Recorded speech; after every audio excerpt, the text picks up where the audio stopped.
Nefertiti was the great royal wife of King Akhenaten and, in contemporary Western culture, is perhaps ancient Egypt's most famous queen, as the iconic bust in the Berlin Museum evinces.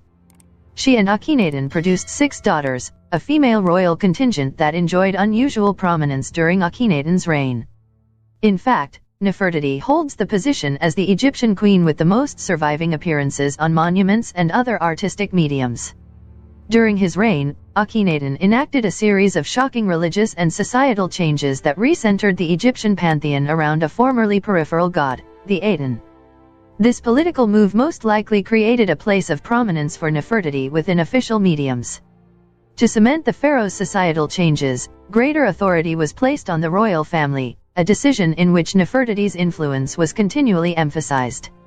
As a result, Nefertiti is frequently shown making offerings to the Aten without her husband, suggesting that she possessed an unusual level of autonomy in the Egyptian court.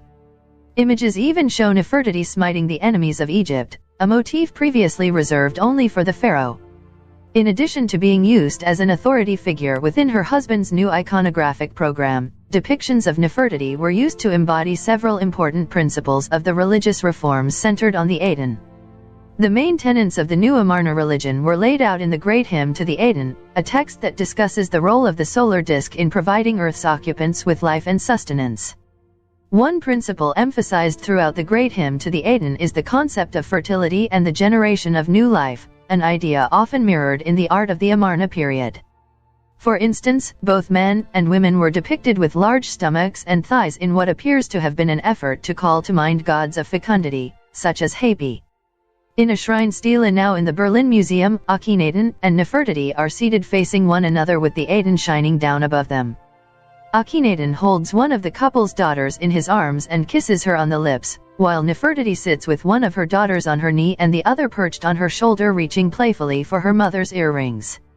In this scene, Nefertiti is only slightly smaller than her husband in a way that suggests the natural dimorphism of the sexes rather than a hierarchical scale.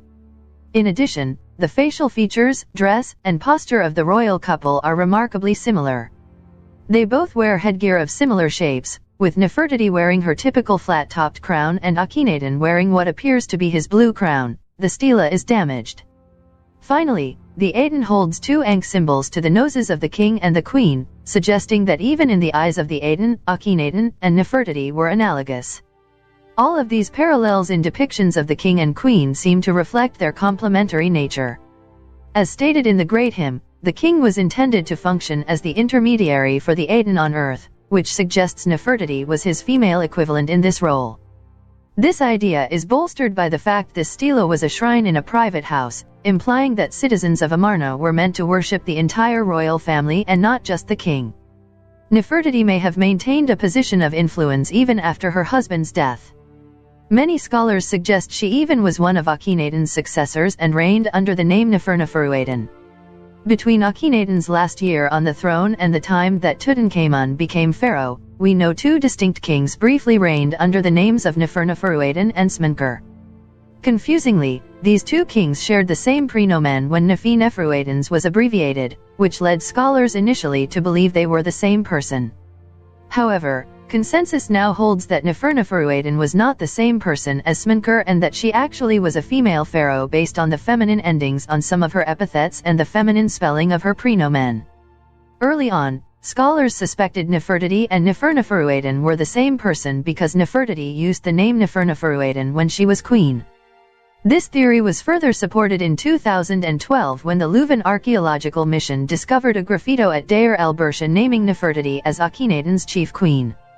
This inscription dates to Akhenaten's regnal year 16, which was his second to last year on the throne. This text indicates Nefertiti was alive late into her husband's kingship and could have been in a position to succeed him.